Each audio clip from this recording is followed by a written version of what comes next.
Alô, alô, pessoal! Vamos dar então continuidade à nossa série Dicas para o Enem.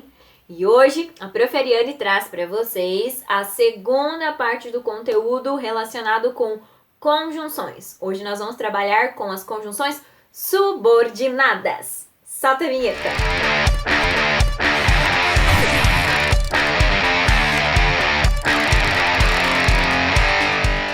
Seguinte, galera. No vídeo passado, nós vimos que existem conjunções coordenadas e conjunções subordinadas. A prof explicou para vocês que as conjunções coordenadas são aquelas que unem termos de mesma função ou orações independentes, ou seja, orações que têm sentido completo. Já as conjunções subordinadas, que apresentam mais classificações, são aquelas que vão unir orações que dependem uma das outras para o sentido total. Assim, nós entendemos que as conjunções subordinadas são aquelas que completam as estruturas. Da mesma maneira que as coordenadas são classificadas segundo o seu significado, as conjunções subordinadas também, e elas também despencam na nossa prova do Enem. Então, muita atenção a tudo que a prof vai mencionar agora, tá? As classificações das subordinadas são as seguintes. Primeiro nível, integrantes. As conjunções classificadas como integrantes são as únicas que não têm uma classificação baseada no sentido, tá? E por que elas são chamadas de integrante, professora? Elas são chamadas de integrante porque elas completam e integram o sentido de um verbo. Duas conjunções em língua portuguesa são integrantes. A palavrinha que e a palavra se. Mas muito cuidado, por favor, em relação a essas duas palavras. Porque tanto que quanto se apresentam inúmeras classificações. Professora, quando então que um que e um se serão conjunções integrantes? Vocês vão usar o seguinte macete. Vão trocar tudo que é iniciado pelo que e pelo se. Se ficar pela palavra isso. Então, vamos trocar tudo que é iniciado pelo que e pelo se pela palavra isso. Se ficar com sentido na hora que vocês fizerem o questionamento para o verbo, significa que o que e o se são conjunções do tipo integrante. Ou seja, conjunções subordinadas integrantes, tá? Atenção! Exemplo. Não sei se ela chegará a tempo. Se ela chegará a tempo foi o que foi iniciado pelo se. Posso dizer não sei isso? Quem não sabe? Eu. O que não sabe? Isso. Então, confirmou que o se, nesse caso, é uma conjunção integrante. Ele diz que vai viajar. Quem disse? Ele. O que disse que vai viajar? Ele disse isso. Quem disse? Ele. O que disse? Isso. Então, confirmou que é uma conjunção integrante. A única do campo das subordinadas que não é classificada baseada no sentido, e sim na completude, na complementação do verbo. Na sequência, nós ainda temos as conjunções subordinadas condicionais, que são aquelas que vão indicar a condição para a realização de alguma ação.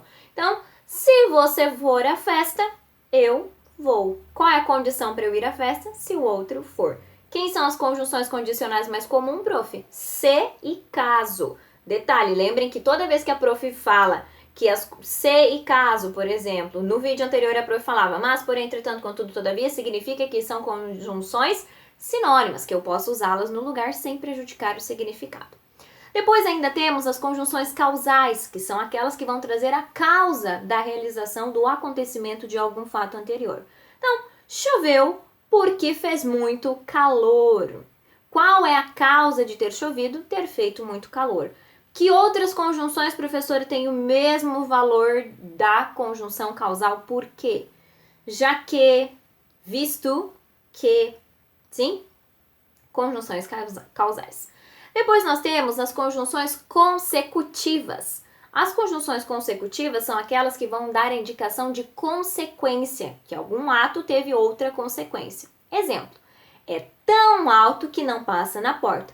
Qual a consequência de ser alto? Não passar na porta. Atenção, as conjunções consecutivas sempre vão aparecer em par. Tão, que, tanto, que, tamanho, que, tá? Para dar a indicação de consequência do primeiro fato expresso. Posteriormente à classificação das consecutivas, nós ainda temos as conjunções subordinadas comparativas, que são aquelas que vão estabelecer uma relação de comparação entre elementos, entre ações ou características dentro de uma mesma oração.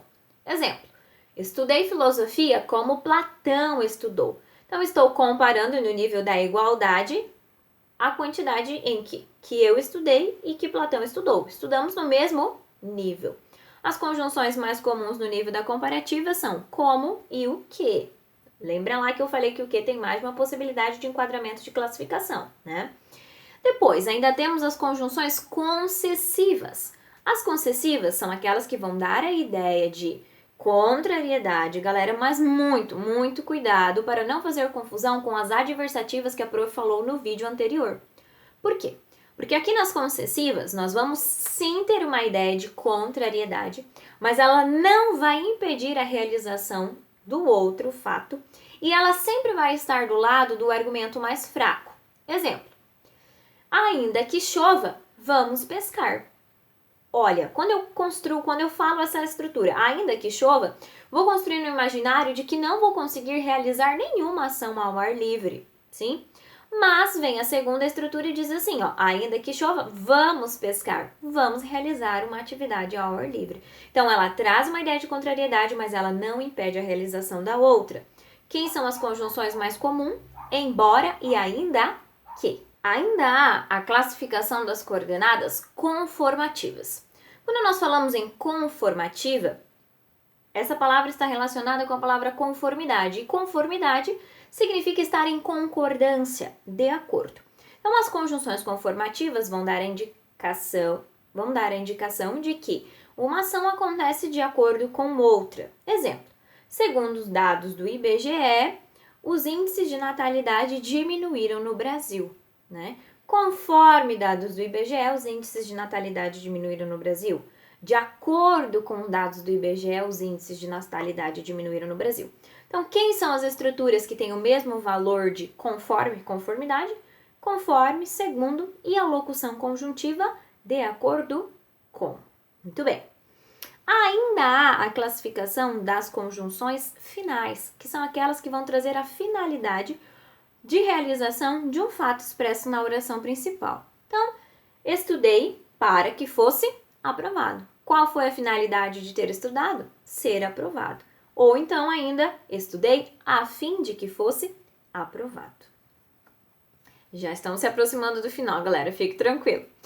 Ainda há a classificação das conjunções proporcionais. As proporcionais dão indicação de que, à medida que uma ação acontece, ela desencadeia a outra. Exemplo: à proporção que estudo, aprendo mais. Então, na medida que eu realizo a ação de estudar, eu também realizo e desencadeio a ação de aprender. Quem são as locuções conjuntivas proporcionais, professora, mais comuns? À medida que e a proporção que, sempre com o sinal indicativo da crase, ou seja, com o sinal grave. E há ainda alguns estudiosos, alguns gramáticos, que dão a classificação de conjunções temporais, que são aquelas que vão indicar o momento de realização de uma ação. Por exemplo, vou embora assim que você chegar, ou vou embora quando você chegar. Em que momento que eu vou realizar a ação de ir embora? No momento em que o outro chegar. Resumindo, então, todas as classificações do vídeo de hoje. As conjunções subordinadas são classificadas segundo parâmetros sintáticos, no caso das integrantes, que é o primeiro nível que nós vimos hoje, e as outras demais 9 classificações são baseadas em níveis de sentido, né?